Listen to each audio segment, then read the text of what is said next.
You're with Julian on the Brown Notes, and the prevailing wisdom is that there has never been a boon for the anti-vax movement like COVID. I say that COVID is the anti-vax movement's nightmare. Now, there's been an anti-vax movement since vaccines originated. Believe it or not, the first vaccines or inoculations using a similar process to what we use today happened in China in around the 1500s, and the English, I think, took it from there. I think it was the smallpox virus which first led people to actually experimenting with this similar thing to what the Chinese were doing, which is firing up your immune system by giving you some of the illness, not enough so that you die, but enough so that your immune system develops ways of fighting it that are much better. And smallpox had killed over a few centuries from up until about the 19th century, 20th century. I think in over a 300-year period, it killed about 300 million people. Not small change. And there were in England, it was Edward Jenner who tried it with cowpox. First used in North America and in England in 1721 in relation to both cowpox and smallpox. And Reverend Cotton Mather introduced the variolation method, which is similar to vaccination, but I think you might actually use the full illness rather than, which is much more dangerous, obviously. I don't know the exact separation between that and modern vaccination, where you use either dead cells or you use a much weaker version of the various. There was opposition when he tried to bring that to Boston, but he convinced locals to try it, and it was very successful, and it made a lot of people get well, or not get as sick once they contracted the virus. And that's a big thing about the current vaccination is even when people get COVID, a large number of them that have been vaccinated aren't suffering the effects as badly as they would have, and therefore it ends up saving lives. Initial opposition to vaccination was religious. It was the church that came out against it.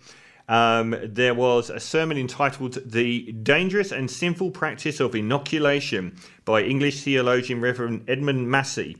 He argued that disease was sent by God, and if he wants to kill you with a disease, it's up to God, and it was a diabolical operation. This is as far back as 1722. Remember, it was first used in America in 1721. So there was opposition to this, broadly, the smallpox vaccination. This is long before the electron microscope, before we ever knew what a virus even really was, because it was far too small to see. And there was an opposition outside the church to being vaccinated or inoculated, because medical practices were so bad at the time that the people were getting syphilis and things like that from having a blood transfusion with somebody to get the illness inside them. There was some really harsh surgery was hardly a walk in the park back then. So there were some genuine concerns around the use of vaccines based on the fact that medical practices were much more unhygienic than they are today, and people would often get really, really sick. The modern variant of the anti-vax movement, and what a claim to fame, was born with Andrew Wakefield, the English doctor, who was a surgeon at the Royal Free Hospital in London. He put a piece in the Lancet, a medical journal, claiming that the MMR virus, measles, mumps, rubella, caused autism in children. This was a shockwave around the world in 1998 and directly led to lots and lots of parents stopping their children being vaccinated, and lots of parents with children with autism blaming vaccines. Now, in the years that followed, it became apparent that Dr. Andrew Wakefield had fraudulently represented his science. He had used, he was also being paid by people that had links that would financially benefit him presenting his evidence in the way it did.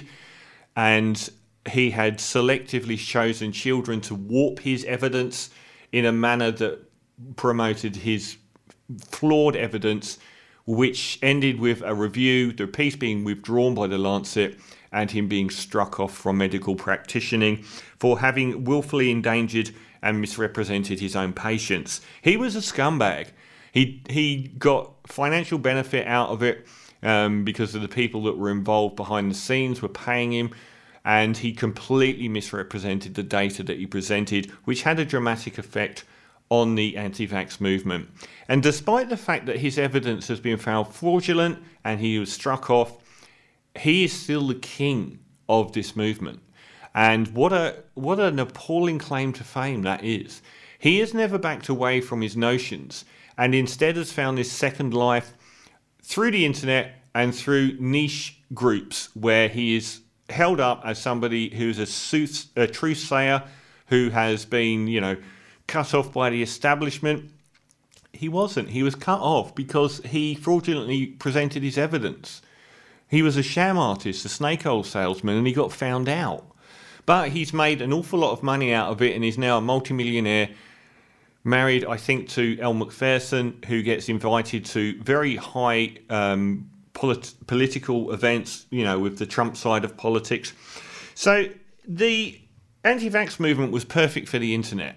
A number of things happened with the internet which hadn't happened before. Number one, the egalitarian dissemination of medical information.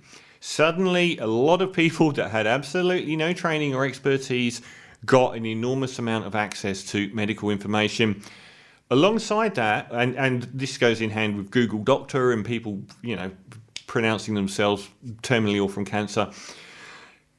Hand in hand with that, a lot of shonky charlatans managed to take bits and bobs of evidence and cherry pick it to formulate their own niche views, where people, you've got people too in America that believe injecting bleach or drinking bleach will help you against illnesses, or that this vaccine or that vaccine will cause X, Y, Z, pick up 5G towers because you've been vaccinated.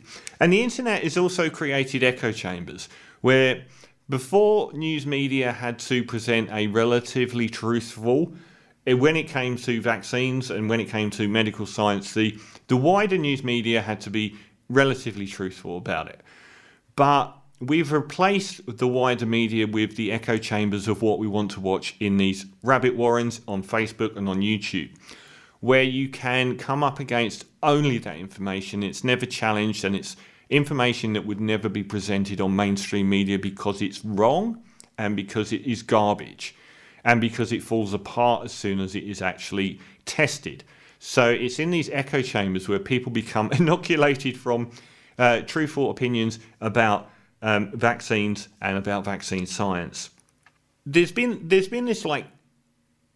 formation of this one group out of so many disparate interests. No one would have said 10 years ago that the holistic yoga mat crowd of very attractive 35-year-old women that do yoga would become preeminent in the QAnon conspiracy world, but they have. They've become part and parcel of this world where they'll now fight alongside people who are actually just fighting for people like Donald Trump or for very racist ideologies, because it's all become part of this wider whole. And it's this slope that people go down. And they start with, not wanting to put chemicals in your body, completely natural things, and move on to hesitancy about vaccines, and then slide down this slippery slope into believing that the Democrats are lizard people who are trafficking children all over the world out of a pizza parlor. And there's an amazing amount of people that have gone down this rabbit warren. But here's the thing. You would expect that COVID, which has had been the world's only modern outbreak of a major virus in any comparable way, and the first time the new world has ever had to deal with this, you would expect that this is the greatest thing for the anti-vax movement. The anti-vax movement's never been more prominent, so it's obviously the best thing in the world. I don't think so. I think that COVID is the worst thing in the world for the anti-vax movement.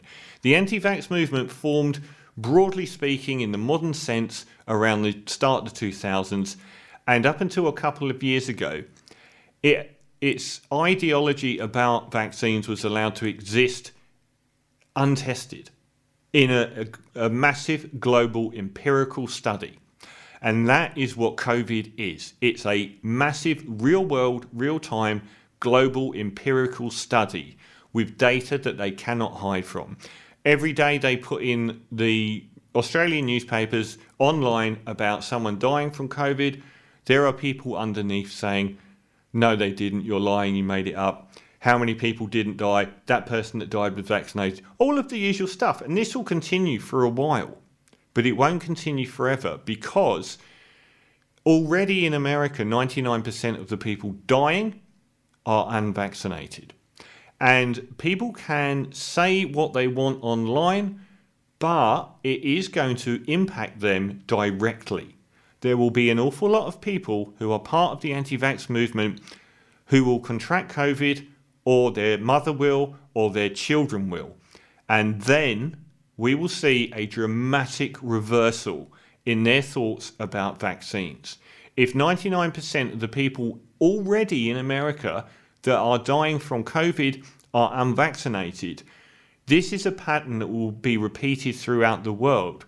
And it will be very, very difficult for an enormous sway of the people that have been swept up in this anti-vax movement to remain with it when it personally impacts them. When they know that they have finally had the wool pulled over their eyes, they've been conned all along, and what the scientists and medical practitioners have told them from the start is actually true, because they themselves are sick. And this is already happening. There are already ex-anti-vaxxers out there who are saying to the world, you have to get vaccines. There was one today that was a prominent right-wing radio host in America who was very anti-vax and has come out now, and he's very pro-vaccine. They cannot run from the science. What they haven't had before is their ideas tested, and they're now having their ideas tested on the global stage, and it is going to... The ideologues will stay forever, but an enormous amount of people will leave the anti-vax movement through empirical scientific evidence. This is from the Angelo Badalamenti / David Lynch soundtrack to Twin Peaks. And